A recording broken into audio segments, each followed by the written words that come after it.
Hi, I just want to share how the law of attraction changed my whole life. So, in the past few months, nag-upload ako dito sa YouTube like 10 months ago, kung makikita nyo. At madalang talaga akong mag-upload ng contents kasi ano ko sa TikTok, active ako. And sabi ko, baka hindi ako swerte sa YouTube. Yun yung first thought ko kasi ang tagal-tagal ko ng gusto maging content creator pero hindi talaga nagpu-push through yung content ko. So, meron akong dalawang YouTube channel guys kung hindi nyo alam. Yung isa, Daisy Mailom yung name and ito naman, Gorgeous Daisy M.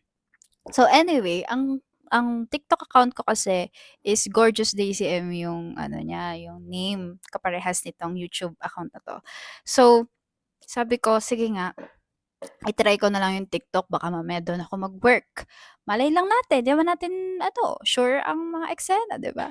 So, ang nangyari, nagkatotoo, guys. As of this moment, anong oras na ba?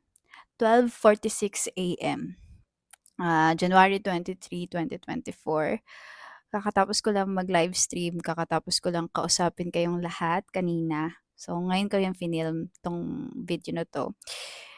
I just want to share with you na 100,000 na yung mga kaibigan natin, yung community natin ng Law of Attraction sa TikTok. So, shoutout po sa aking mga sa ating community sa TikTok. I hope na mapanood niyo 'tong video na 'to. Sobrang tindi nung gratitude ko, as in sobrang thankful ako sa lahat ng tulong, sa lahat ng share niyo ng story sa akin, sa lahat ng support. At yung mga unang taong naniwala sa'kin, dati kasi naiiyak na kaagad ako. Unang salta pa lang ng video, 4 persons pa lang kasi before yung nagko-comment sa live ko, nanonood sa contents ko, and forever ko hindi makakalimutan na may naniwala sa'kin. So, how does the law of attraction change my life? And paano nga ba ako naging advocate in a brief summary? Ba't nga ba ito yung pinili kong advocacy sa dami-dami ng advocacy out there, sa dami-dami ng puwede kong i-content, bakit ito, 'di ba? It started when high school ako, guys. So, hindi ko pa alam yung law of attraction no'n, wala akong idea, but I can still recall yung parang counselor namin or psychology teacher, something ganyan. Basta may professional na nag-enter sa room namin. At 'di ba gano'n 'pag mga graduating or 'pag may mga retreat, may mga gano'ng eksena. Yung parang open forum, alam niyo na, gets niyo yung ibig ko sabihin. So anyway, pinaupo kami and then nag-play siya ng sound. Yung teacher na yun, nag-play ng sound, sabi niya, yung gagawin daw naming activity is imaginin daw namin yung itsura namin kung may trabaho na ba daw kami after 5 years. Saan daw namin nakikita yung sarili namin after 5 years. Sabi niya, "Okay, close your eyes," ganyan-ganyan. So, yung iba kong mga kaklase nun, ano lang sila, yung parang nagtatawanan na hindi nila sineryoso yung sinabi ng teacher. But ako, that time, dahil curious din naman ako 'no, possible ba yun? Puwede mo bang ma-imagine yung future mo na nakaupo ka, nakikinig ka sa parang huni ng ibon, huni ng nature diyan. So, pinikit ko yung mata ko. Sinunod ko yung sabi ng teacher, inhale, exhale, focus.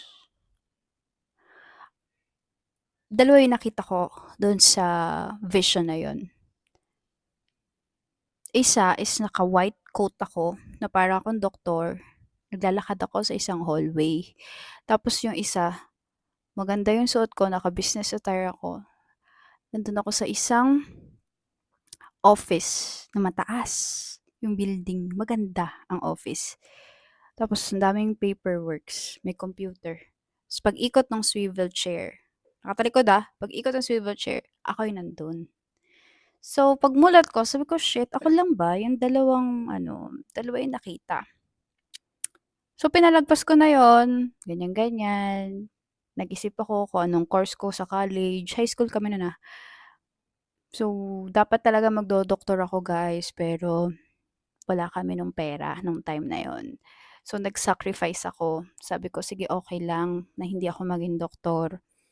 Tapusin ko yung 4 years ko namang college course and then may nakapag-suggest sa'kin na kamag-anak ko na, mga tita ko na mag-accounting daw ako, kasi maganda daw yung accounting.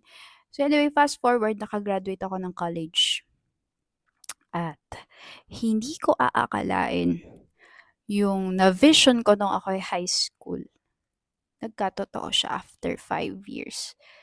My first job is in Dubai at ba o in, basta maalin sa dalawa, sa Dubai, UAE.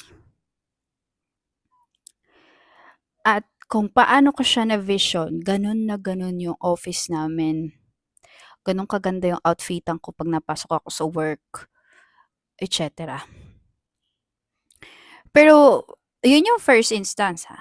The second is, nagparamdam sa'kin yung book na The Secret. So, eto siya guys, ayun, nasa college na ako nun. Siyempre nawala na sa isip ko na nag-visualize pala ako nung high school. So, sabi ko, ang ganda naman ng book na The Secret, pero ang mahal-mahal niya, wala akong pambili. Kulang yung baon ko pambili. So, hindi ko siya nabili. Pero anyway, as if parang pinapakita na sa akin ng universe na itong book na to, mapapasayo yan. Parang ganyan. So, third year college na ako nung may parang conversation kami ng mother ko. Sabi ko sa kanya, nakapagbitiw ako ng salita. Parang as if dineclare ko. Sabi ko sa kanya, Ma, pagka-graduate ko ng college, umuwi na kayo ni Papa. Ako na yung papalit sa inyo diyan.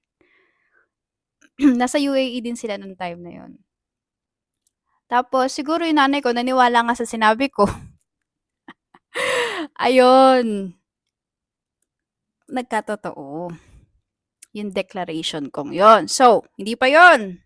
Hindi ko alam na tama pala yung ginagawa ko. Unconsciously competent pala ako guys, na ang galing ko mag-manifest. College pa lang ako, high school pa lang ako, ang bilis ko na mag-manifest. So anyway, edi ayun na. 1 month before the graduation, fourth year college ako. Yung mga klase ko nagpe-prepare na ng resume, saan nila ipapasa, sa Big Four na companies dito sa Pilipinas, bla bla bla. Ako nung time na yun, tamad na tamad ako. Hindi ko alam, pero ayaw ko gumawa ng resume. Hindi ako sumabay sa mga kaklase ko na maghanap ng work. Parang feeling ko kasi, hindi para dito yung gagawin kong resume. So, walang walang point na magsayang pa ako ng panahon kasi feeling ko nung time na yon, ang first job ko ay overseas.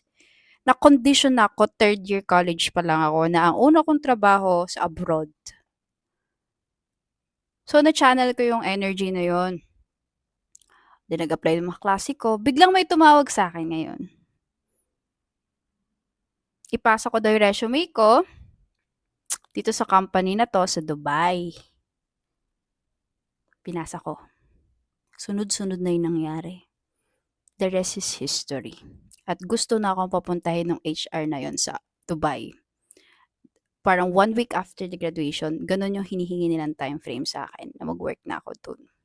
Pero dahil napakadami pang requirements, eksena ng ganyan, siyempre na-delay ng 1 month. Pero nage-gets niyo? So dun nag-start yung law of attraction sa life ko, and I'm not even aware na tama na pala yung way kong mag-manifest. Napakadami kasi guys, medyo skeptical sa akin sa TikTok na nagtatanong sila, paano mo ba napatunayan na nag-work sa'yo law of attraction, practitioner ka ba talaga, may results na ba, blah, blah, blah. But hindi nila alam na 4 years na akong content creator. So, talagang nag-try ako sa YouTube, 2 YouTube channel ko. Nag-try ako na nag-try, but hindi ako tumigil. Even though walang nanonood sa'kin, hindi ako tumigil. So, yun yung medyo patikim natin. How did the law of attraction change my life? And pinaka, pinaka, pinaka present result is na-reach ko yung 100,000 subscriber, guys, sa TikTok. And sobrang grabe guys. Totoo talaga. Totoo na walang imposible. Totoo na 'pag gusto mo ang isang bagay, magagawa mo lahat na makakaya mo. Meron kang plan A, B, C, D, E, F, G hanggang Z, minsan higit pa sa letter Z, aabot ka sa mga gano'ng eksena. Kasi regardless kung ano yung sasabihin sa'yo ng ibang tao, kung ano yung external environment mo, hindi ka makikinig. Yes, ite-take mo as constructive criticism, pero nandito yung pangarap mo. You have this vision in your mind. Nandun yung calling. You have to listen to your intuition. Ano nga ba yung hinahanap nung soul mo, nung pagkatao mo? Ano yung missing piece? And guys, I already found the missing piece. And kayo yun. Kaya maraming maraming salamat. Asahan nyo guys, I will do 100% dito sa YouTube. Kung paano ko sa TikTok, gagawin ko sa YouTube. Hindi ko kayo puputsu-putsuin dito. Magre-release ako ng mga magagandang quality content just to give you how does the universal laws work sa paraang at sa simpleng alam ko kung paano ko sa inyo share at kung paano ko siya na-apply sa life ko. Kaya ngayon pa lang guys, congratulations sa atin, sa community natin. Maraming maraming salamat sa inyo at sa laging kasama ko sa kapuyatan. 200 people, nag-e-exceed kada gabi nanonood sa live stream. Solid kayo. Maraming maraming salamat. Hindi ko mararating ito kung hindi dahil sa kauna-unahan sa Diyos, kay Creator, kay Universe, kay God, isa lang naman yan. Pangalawa is, syempre sa paniniwala ko. Pangatlo ay dahil sa inyo. Dati, pinapangarap ko lang kayo. Ini-imagine ko lang kayo na kinakausap ko kayo. Pero ngayon guys, totoong-totoo talaga kayo. As in, totoo. So, yun lang. Thank you so much for watching. Expect many contents from me from now on. Sorry kung medyo ako sa English, pero alam niyo na mga eksena natin. Hindi talaga tayo eksena sa English. Mas tayo sa Tagalog, mas yun, expressive. So, yun lang. Thank you so much for watching. I hope to see you on the next one. This is Daisy Mailom.